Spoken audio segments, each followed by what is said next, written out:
So the title track of this album, Spanish Moss, is obviously one of my favorites on there. It's really a special song to me, the whole story behind it. I wrote this song with my good buddies Jordan Minton, Jordan Reynolds, and Devin Dawson, and we were playing golf down in 30A, and we pulled up to this hole, and Jordan Minton said, what's that stuff called again? I was like, oh, Spanish Moss.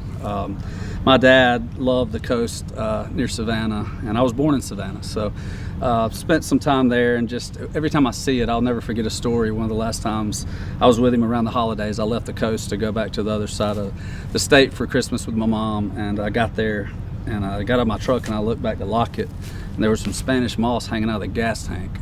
I was like, what is that? And I opened it up, and it was just, he had left me a handful of Spanish moss just because that's how he was, and he just wanted me to think of him when I saw Spanish Moss. So we named the album that, and funny enough, songs, you know, they come from all kind of ideas, but they don't always end up like that. So the idea has nothing to do with that story, but it turned out to be a great song. I think it's a lot of my camp's favorites, so hope you love it as much as we do. Hope you love the album.